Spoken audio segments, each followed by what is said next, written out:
this juice or this whatever substance actually passes what's called the claustrum, which is where they got Santa Claus. This central core carries not specificities about the information, but some very general signatures of the information.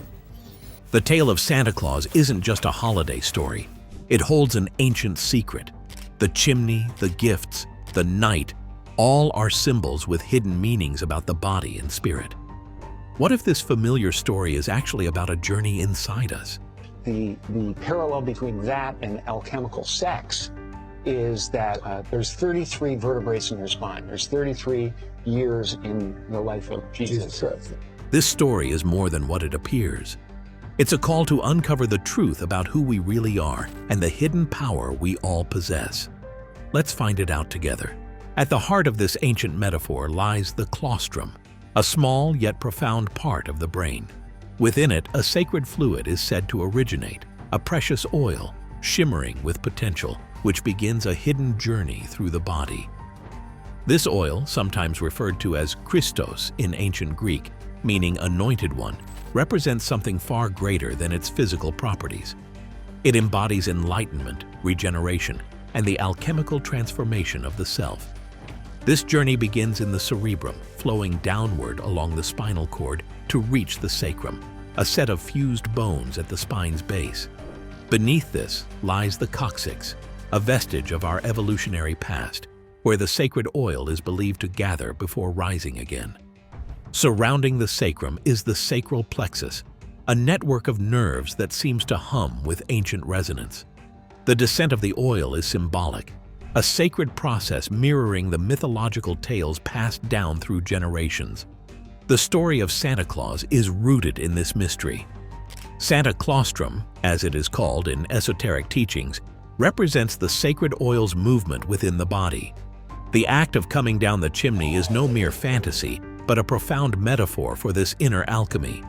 As the oil descends to the solar plexus, a vital center referred to as Bethlehem in this allegorical narrative, a divine seed is formed. Each month, under the alignment of the moon and one zodiac sign, this seed, the Christ, takes shape, waiting for its ascension. As the oil rises, it encounters the pineal and pituitary glands, celestial counterparts within the body. The pineal gland, likened to electricity, and the pituitary gland, embodying magnetism, hold the keys to enlightenment. This upward journey through the spinal cord is a passage through the tree of life, where each vertebra represents a rung on the ladder to transformation. The number 33, the age of Christ at his crucifixion, mirrors the 33 vertebrae of the spine, marking the sacred pathway of this oil.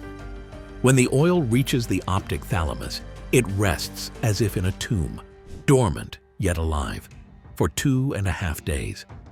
This stillness echoes the death and resurrection theme found in countless sacred texts.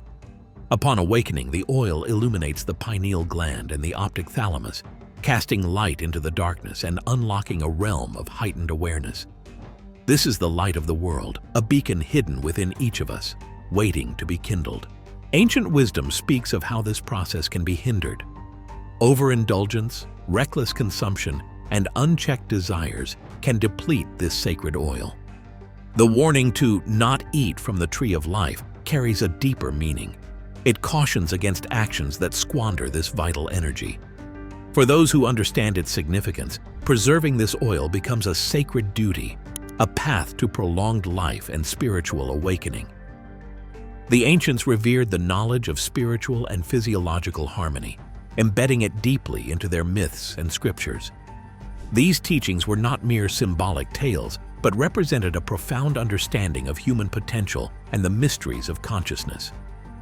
The references to manna from heaven, the milk and honey, and the kingdom of God within in religious texts are not only metaphors, but instructions for an esoteric internal process. These seemingly mystical references point to the secret of spiritual awakening and physical regeneration that the ancient world safeguarded. By exploring these symbols, we unlock a path that leads to enlightenment, something far beyond mundane comprehension. The milk mentioned in sacred texts is symbolic of the secretion produced by the pituitary gland, and the honey-like substance refers to the secretion from the pineal gland. These substances are seen as representations of a land flowing with milk and honey, an image of abundance and harmony. This is not just a material abundance, but a state of balance, spiritually, physically, and mentally. Milk is the essence that nourishes the body, while honey is the sweetness of spiritual awakening and enlightenment. Together, they signify a state of complete harmony within the body and mind, a higher level of being that is the goal of many ancient spiritual practices.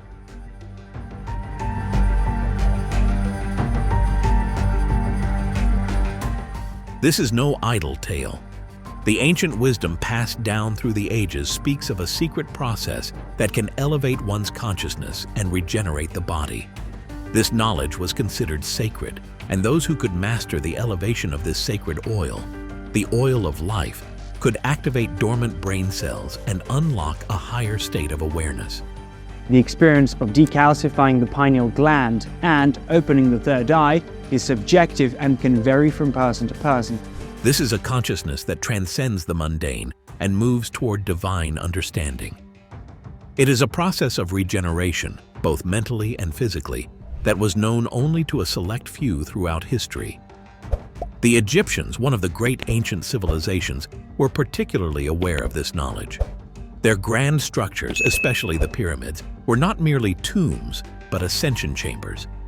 These were sacred spaces where initiates would learn how to preserve and elevate this vital essence.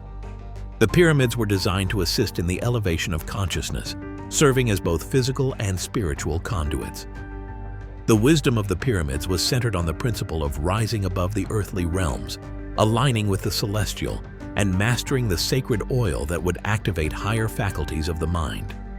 Throughout the centuries, the Gospels have echoed with hidden truths that point toward this sacred inner work.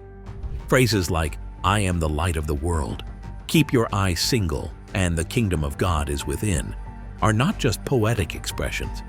They are instructions for this process of spiritual ascent. The eye referenced in these teachings is not a physical eye, but a spiritual one. The third eye, or the spiritual eye, which serves as the gateway to enlightenment. This eye is the culmination of the journey of the sacred oil, guiding those who walk the path toward a greater understanding of the divine within themselves.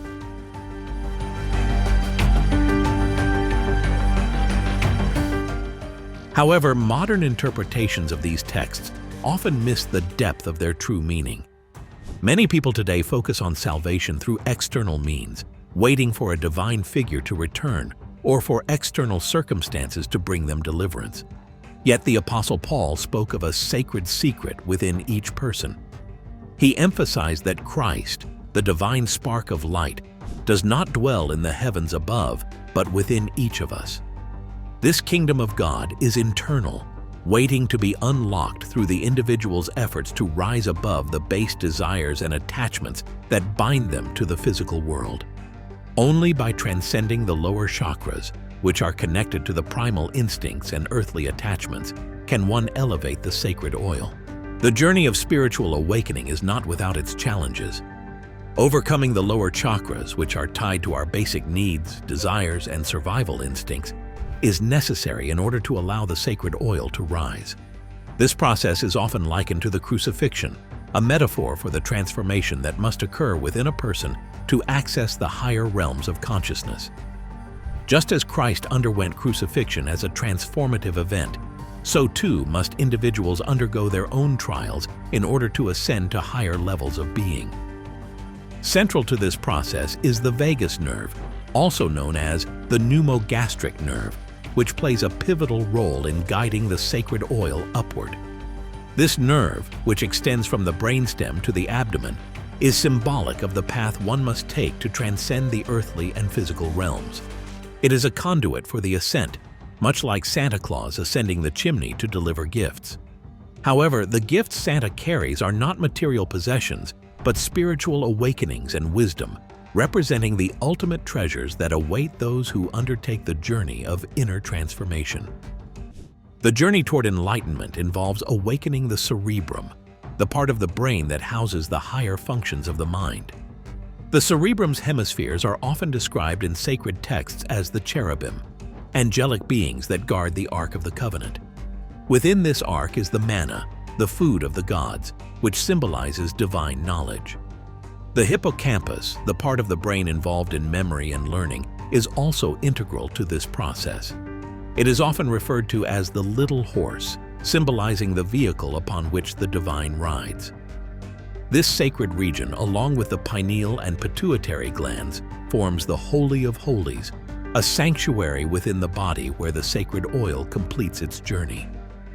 The symbolism embedded in these teachings runs deep. The hippocampus, sometimes known as Ammon's horn, ties to the ancient deity Ammon, who represented knowledge and enlightenment. This connection suggests that the journey of the sacred oil and the process of ascension have ancient roots in the divine wisdom of the past. Furthermore, the cerebrum and its protective angels mirror the figures of Joseph and Mary, guardians of the sacred oil that descends into the body and awaits its return to the divine. Bethlehem, the birthplace of Christ, can be understood as the solar plexus, the energy center that serves as the birthplace for this sacred process. This process, which occurs on a monthly cycle, offers an opportunity for rebirth and renewal, just as Christ was born again in the manger of Bethlehem. For centuries, this knowledge has been shrouded in secrecy, obscured by dogma, misinterpretation, and institutional power. Those who sought to reveal this hidden wisdom were often labeled as heretics or deviants, and their teachings were suppressed. The truth, however, remained hidden in plain sight, waiting to be rediscovered by those willing to look beyond the surface. The concept of the rapture, often depicted as a cataclysmic event, is not an external upheaval, but an internal ascension. It is the process of lifting one's consciousness to the higher realms of being, to the dome of the cerebrum, where true enlightenment resides. The ancients left clues in their texts, symbols, and architectural wonders to guide those who were ready to awaken. They understood that the body, as a temple, holds the keys to spiritual regeneration and enlightenment. The crucifixion, the alchemical transformation of lead into gold, and the ascent of the sacred oil are all metaphors for a process that is as real as the air we breathe. This process is the secret of the Ark of the Covenant, the Tree of Life, and the cherubim who guard it. The choice lies within us all. To preserve the sacred oil, to shield it from depletion, is to honor the divine spark within. Though the path is challenging, the promise of transformation is ever present. As the oil ascends, it awakens the heavens within, shedding light on truths long hidden. The gifts Santa brings are not mere trinkets, but the profound treasures of wisdom, regeneration, and the awakening of Christ consciousness. This is the true path to enlightenment, waiting for those willing to embrace it within.